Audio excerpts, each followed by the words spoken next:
Welcome to Rockhampton with Nyree Johnson, the podcast that celebrates the people, places and stories that make Rocky and the wider central Queensland community extraordinary. I firmly believe we're sitting on a golden goose in this region, and I love meeting the people who are doing the quiet work behind the scenes to keep the community thriving. They run our sports clubs, they organise our charities, they support the people who are lost in the system, and they volunteer their time so generously. And I feel like the luckiest person in the world when someone shares their story with me privately. And now I'm privileged to bring their stories and achievements to you, the listeners of Rockhampton with Nyree Johnson. Sometimes they wonder why they were asked, thinking that what they're doing and what they've done is not that big of a deal. And I can hand on heart tell you that it absolutely is. Other times my guests are ecstatic to be asked, and they look forward to sharing a piece of their Rocky and Central Queensland story. Thank you for listening in. I truly appreciate you being here. Today's guest is Jasper Humphreys, a local volunteer with our State Emergency Service, otherwise known as SES. So I would like to welcome Jasper, and thank you so much for coming on the podcast today to talk all things SES and your journey into this role. Thanks, Nari. It's nice to be here. Really, really good to have you. You know, recently I saw SES had their recruitment drive on, and that was essentially what prompted me to reach out and go, you know what, we could get a bit of a bigger audience here and try and get a few more people understanding what it actually means to volunteer with the SES. But before I really get stuck into the nitty gritty, I am curious to know if you could be an expert at anything at all in the world, what would it be and why? To say like a practical skill like carpentry or like something to do with electronics. But honestly, I have to choose linguistics. It's a bit of a weird one, but like just like the origins of words and languages always fascinated me. Yeah, that would be absolutely fantastic to be an expert in. I could resonate with that one. So, do you like to write yourself or speak? I'm not really much of a writer, but just different languages. I've always loved going on a deep dive research, just like origins of just different words and everything, and how it's developed throughout the years, and how like one language could be similar to another, but then again be completely different. Yeah, fascinating. Absolutely. Well, tell me a little bit about, your journey and what's in your roots and influences and the people, the moments and the experiences from your life that's essentially shaped who you are today, not only as an active CS volunteer, but as a person. Yeah, I joined SES as a teenager, so just turned 19, and on that my 19th birthday, I attended the local SES and got inducted, and I was out training with them the next week. So that pretty much changed my life as a young teenager, and I've been volunteering for 10 years since. I just wanted to get more involved with my community, and we had a massive storm event go through our suburb, and we needed some sandbags. So Mum sent me down to the local depot to pick some up, and I was just at awe just seeing the volunteers give up their time in the pouring rain, soaking wet, assisting people with sandbags. And it's just something I wanted to do. Yeah, wow. So you've essentially seen that in action, and then once your cleanup mess was done, trotted on down to the SES and signed up? That's exactly it. Yeah, once our sandbags were set up, I took some photos and took them back down to the base, and it was like, and I asked, "What do you think of my work?" And I signed up on the spot. That's awesome.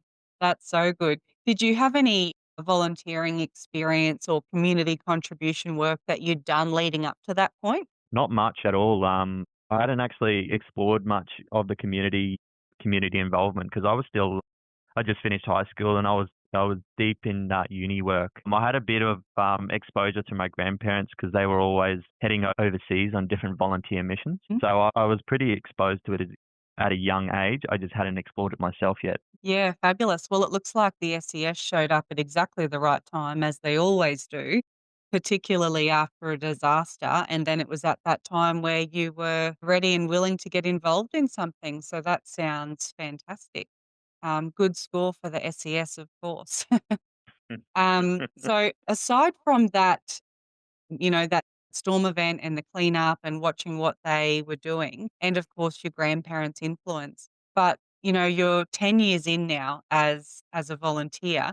What's inspired that consistency in your journey? And have there been any real key, like pivotal moments that have led you to this long-term volunteering that you're doing? Yeah, I can remember a few events. I can remember one early on in my career as a volunteer.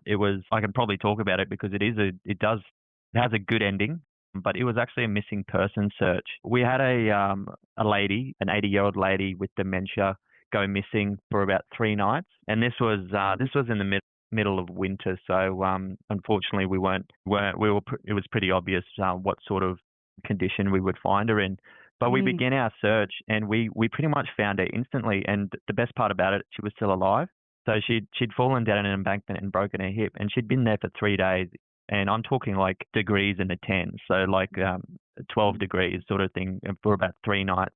And it was just amazing how resilient this woman was, that she was still alive. So we packaged her and brought her out. And by that time, her whole family had shown up and was mhm, watching us bring her out. And just the pure emotion and joy that we felt bringing her out on this stretcher from mm. that family, just the elation and their screams of joy just resonates through you. I mean, we don't do it for the praise, but you got to be a robot to not feel like the feelings go through your body at the time, and that's always stuck with me. The things we do for the community, and we just do it because it's something we love to do and want to do. Yeah, absolutely. And, sometimes I sit back and I look at SES and where they show up in the community, not only when there's a disaster, but also just to help with traffic control, the Anzac March parade, crowd control. I'm probably calling things the wrong thing here, but, you're always there. And I look at everyone in the orange uniforms and I think, "Geez, what is it that drives someone to do this?" Because, I am a big fan of volunteering and do a couple of things myself, but the SES, I look at it and it's such hard work. And of course, I don't mean to deter anyone from potentially signing up and learning a little bit more, but it's hot. You're in safety gear. Sometimes it's not all happy endings. And it I know this is not something I warned you about, but tell me a little bit about what's that deep down drive that keeps you showing up for SES in those really challenging situations? I guess for me, I always describe SES as being the Swiss Army knife, the emergency services. Yeah. We fill all sorts of different gaps, and we have all sorts of different roles. But for me, just the sheer fact that Australia's almost built on volunteerism, and it's just if we don't do the things we do, then we can't move on. Like we can't Mm. survive. It's just what every volunteer could probably every SES volunteer could give you a different story about their motivation and everything. But deep down, it's just a willingness to serve the community in a way that they best see possible. And you really are, like, apart from those proactive, moments where you're helping with, the Anzac March, for example, but you really are plugging that gap that yeah, I love that analogy, the Swiss Army knife, because you're with people in a really vulnerable time, and you're helping them get through whatever it is that they've, just been through, whether it be a family or a whole community or an entire suburb, for example. Yeah, that's it. We exactly. So one day we'll be conducting traffic control at the Anzac March or Rocky Nats, and then the next day we'll be out searching for a missing person, a loved one, or even tarping at the roof on your grandparents' property. Tell me a little bit about how living in the Rocky region has shaped your story. And you've already shared with us a lot what community contribution means to you, but how has this region shaped who you are? Honestly, I moved to Rockhampton a couple of years ago, and I've fallen in love. Like I love it here. The community is probably my biggest thing here. You can go to the shops and you'll run into three people and you can Mhm. have a conversation with them. I love it. And coming from a big city myself, it's just reinvigorated my life. Yeah, fantastic. And we are definitely sitting on that little pocket of paradise that some people dismiss, but those of us who live in it, we know what we've got. Definitely. So, tell me, like, obviously, without sharing personal information, but what's been those really big challenges that you've had over your time in the SES and what sort of like support network comes around to scoop you up and essentially help you get something? Yeah, so we have really good support services. We have volunteers within the SES that have been given the training and the time and called peer support officers that actually just really check in on people once we've been exposed to some traumatic situation. For me, over the years, there's been all sorts of different situations and everything, but I've always felt that I've been able to lean on my peers as well as the organisation quite well to guide me through it. It can be challenging. Especially we're a diverse range, so we work with all sorts of different people, and it can be challenging in that aspect. But we've all got one. We're all part of the same cause. Yeah, absolutely. Of course, similar to what you shared regarding the lady who was missing for 3 nights, that's a really proud moment and, something that will stay with you probably forever.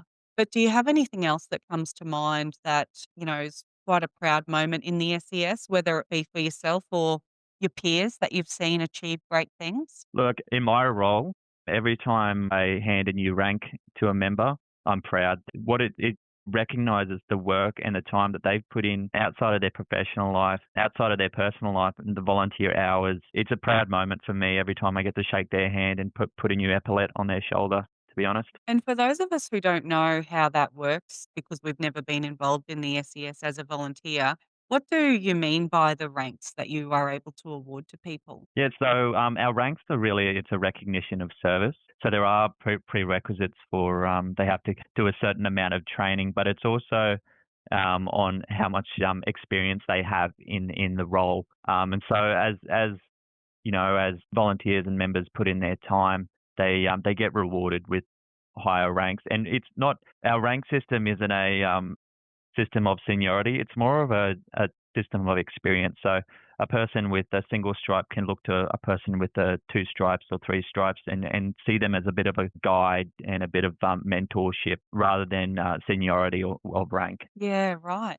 That's interesting and good to know because I have often noticed the stripes on the shoulders and wondered what they meant. So that's very helpful. Thank you. Um, have you had any really meaningful lessons? So, you have those moments in life where you go about your life and you just on a path and then something's happens and it essentially changes your perspective or changes the direction that you're taking. Have you had anything quite meaningful like that happen because of your time in SE? Well, I guess just straight up joining SES. So I was studying to become a high school teacher. I actually completed my degree, but through my work and my volunteer work in SES, I realized I had a passion for the emergency services. So I pursued that career. I joined the fire department, and now I'm a full time. I have it from the SES. So originally, but basically SES has changed the course of my life. Originally, I was going to go into teaching, but I discovered my passion for emergency services and volunteering, and now assisting volunteers and getting them out there. Yeah, that's interesting. And I can imagine, do you do school visits? Like, does that teaching degree come in handy? All the time. I mean, I think the teaching degree, the main thing it taught me is patience, which it's definitely can assist on those community engagement visits where we like to go out and teach the school kids about disaster preparedness and what the SES does. Yeah, fantastic.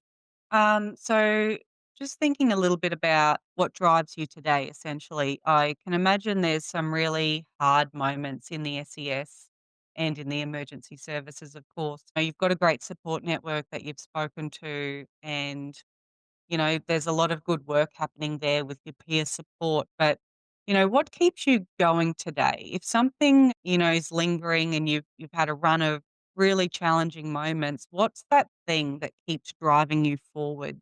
I guess I keep going back to it, but it's that community. We're Mm. providing this essential service to the community that, I mean, we'd be pretty hard done without. So it's just knowing that the work we do is beneficial and just keeping the machine going. If you could give some advice to anyone who's considering, what they might like to do with their life from a volunteering perspective, when you think specifically about the SES, what would you share with them to consider? Because as someone who's even interviewing you, I'm fairly not as exposed to the SES, of course, as those volunteers who are in the thick of it and know how it runs and operates. As someone who is completely green and fresh, what advice would you give them if they were considering volunteering with the SES? Just go for it.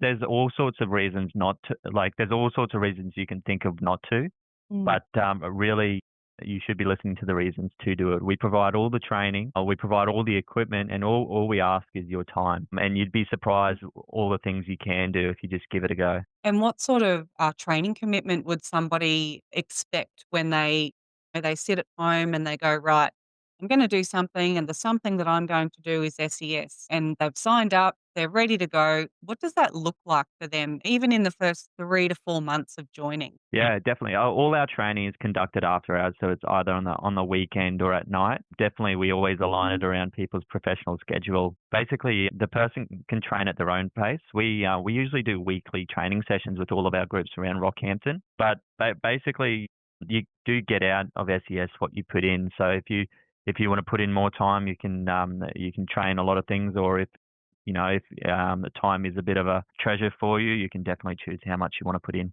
Yeah, that sounds good. And I think that's like with anything, you get out of it what you put into it. And you really can't put a price on what you get out of volunteering. Hey, not only from serving the community, but your own personal and professional development as well. Definitely. Like, we we don't do it for free because the work we do is worthless. We do it because the work we do is priceless. Hmm. It's just what you get out of it, and the benefits are just immeasurable. Absolutely agree. As a fellow volunteer, not with the SES, but I absolutely agree with what you just said. Definitely. Yeah. Do you have any, like SES or not, but do you have any advice that you'd like to share with the next generation coming along after you? What the next generation in an SES aspect, just give it a go. Yeah. It's just the things you learn and the things you get out of it is just effectively life changing. It's probably one of the most meaningful things you can do in your life. Yeah, fantastic. Oh, well, thank you so much for joining me today and sharing a little bit about the SES and what it means to you and what volunteering looks like. I really do encourage anyone who's considering what their next chapter might be, especially 2026. This is the first episode of 2026. If you're thinking about what you'd like to do with 2026, consider joining the SES. But thank you so much for joining me today, Jasper. I really appreciate your time. Definitely, no. Thanks for having me. Thank you. Thanks for tuning into this week's episode of Rockhampton with Nyree Johnson, proudly brought to you by Marketing Unagency Co., the marketing team who do things very differently and who are determined to make the world of marketing less chaotic and far clearer for small businesses and community groups.